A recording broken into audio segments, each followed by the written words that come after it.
दोस्तों, आज की कहानी है बहू हम खाना नहीं देते क्या, जो अपने मायके से खाना मंगवाती हो।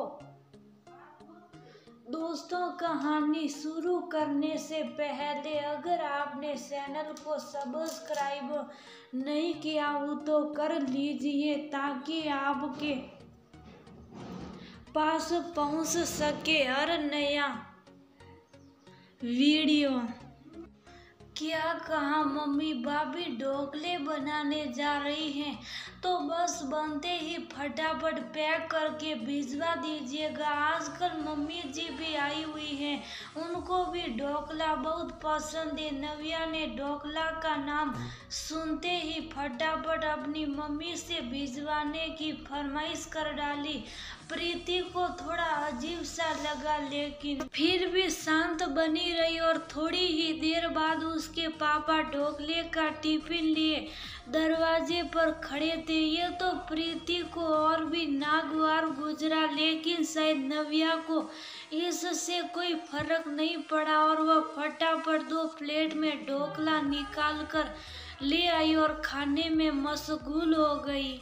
अब मरता क्या ना करता, प्रीति को भी खाने ही पड़े, क्योंकि कुछ भी बोलकर नव्या का मूड ऑफ नहीं करना चाहती थी। आखिर वह नव्या के पास आई ही कितने दिनों के लिए। नव्या और सुमित की मनपसंद शादी थी और सुमित उसी शहर में नौकरी के कारण रहता था। वहीं कहीं पर उन दोनों की मुलाकात हुई और प्यार हो गया और फिर सुमित ने उससे शादी करने की बात कर डाली। प्रीति और गोपाल ने शेरस उनके प्यार को स्वीकृति दे दी, लेकिन प्रीति अपने पति और अपनी नौकरी के कारण दूसरे शहर में रहती थी। स्कूल में गर्मी की छुट्टियां होने के कारण वह अपने बहू बेटे के पास कुछ दिनों के लिए रहने के लिए आ गई। पति को बैंक से छुट्टी नहीं मिली तो वह साथ में नहीं आ पाई। खैर, अभी 1-2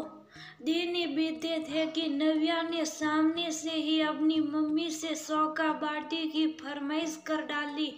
ठीक है बेटा, मैं बनाकर भेजती हूँ, सुशीला ने शांत होकर कहा। और हाँ मम्मी, थोड़ा ज्यादा ही भेजिएगा, क्योंकि सुमित को बाटी चोखा दोबारा गर्म करके खाना बहुत ही ज्यादा पसंद है। और ये तो आप जानती ही हैं कि मम्मी जी भी आई हुई है। नव्या ने इठलाते हुए कहा, ठीक है बेटा, तुम चिंता ना करो, मैं ज्यादा ही भेज दूंगी। इतना कहकर सुशीला ने फोन रख दिया। प्रीति को ये हरकत नव्या की बिल्कुल भी अच्छी नहीं लगी और शाम को उसके पापा बाटी चोखा लिए दरवाजे पर खड़े थे, क्योंकि नव्या का भाई नौकरी करता था और देर शाम को वापस आता, इसीलिए हर सामान उसके पापा को लेकर आना पड़ता। क्या करूं मैं, अगर कुछ टोकती हूँ तो नव्या को बुरा लगेगा और अगर नहीं टोकती हूँ तो मुझको नहीं अच्छा लग रहा। लेकिन फिर भी प्रीति ने अपने मन को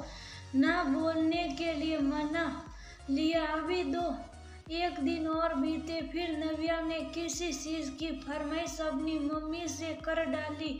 अब तो सचमुच प्रीति की सहन शक्ति के बाहर हो गया। नव्या रूठे तो रूठे, लेकिन उसने नव्या से बात करने की ठान ही ली। नव्या बेटा, मुझको तुमसे बहुत जरूरी बात करनी है।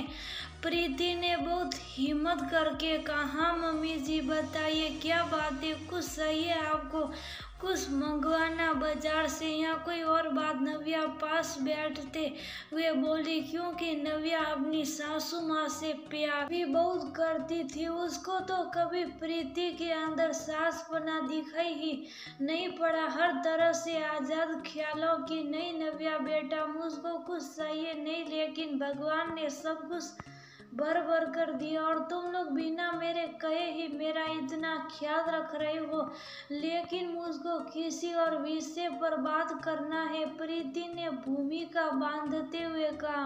खुलकर बताइए मम्मी जी, इतना संकोच क्यों कर रही हैं आप?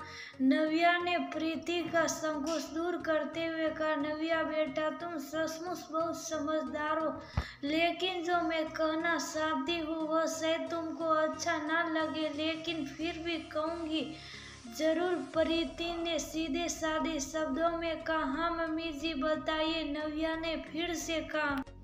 नव्या बेटा, जो तुम हर दूसरे तीसरे दिन मायके से फरमाइश कर करके कुछ ना कुछ खाने पीने का मंगवाती रहती हो, वह मुझको बिल्कुल भी अच्छा नहीं लगा। और फिर दूसरी बात तो और भी मुझको खराब लगती है कि तुम्हारे पापा बेचारे तुम्हारी हर फरमाइश पर दौड़े चले आते, तुमको उनके बारे में भी सोचने का मन नहीं करता। प्रीति ने नव्या को समझाते हुए कहा। अरे मम्मी जी, उसमें कौन सी बात है, मेरी मम्मी और भाभी सब कुछ तो खुशी खुशी भेज देती हैं और पापा को भी बुरा नहीं लगता। नव्या थोड़ा लापरवाही से बोली।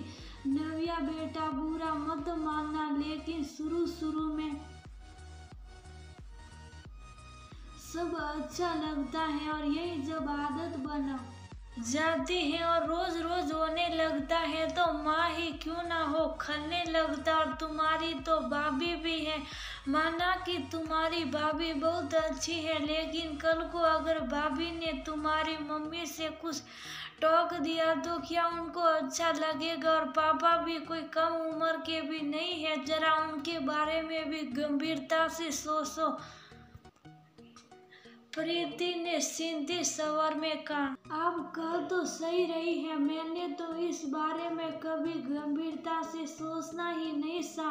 मैं तो यही सोचती हूँ कि वह मेरा मायका है और वहाँ की हर चीज पर मेरा पूरा हक है, लेकिन आपने मुझको संशय करके बहुत अच्छा किया, वरना तो मैं हमेशा ही यही करती और जब कभी कठोर लगती तो सचमुच बहुत बुरा लगता। नव्या की आंखें सोचने के अंदाज में सिकुड़ गई। और फिर नव्या बेटा, तुम खुद हर चीज बना लेती हो तो इतना आलस्य क्यों? और जो चीज नहीं बना पाती तो वह अपनी मम्मी से या मुझसे पूछ कर बनाओ, हम लोग सिखाएंगे उनको और मुझको दोनों को ही अच्छा भी लगेगा कि तुम आगे बढ़कर सीखने का प्रयास कर रही हो। प्रीति ने गरम लोहा देखकर अपनी बात कह दी। सॉरी मम्मी जी, आपने मेरी सचमुच आंखें खोल दी। अब मैं मम्मी से कहकर कुछ भी नहीं मंगवाऊंगी, बल्कि खुद सब कुछ अपने हाथों से ही बनाने का प्रयास करूंगी। नव्या ने सचमुच पछतावे हुए कहा। आप मेरी मदद करेगी ना? बिल्कुल। और फिर अभी तो मेरे स्कूल की 1 महीने की छुट्टियां हैं और पूरे 1 महीने में तुम्हारे पास रहने वाली हूँ। प्रीति ने नव्या के सिर पर हाथ फिराते हुए कहा। थैंक यू मम्मी जी। नव्या बहुत खुश होकर बोली। फिर आज मेरी बहू रानी क्या बनाने जा रही है? प्रीति ने सिहाते हुए पूछा।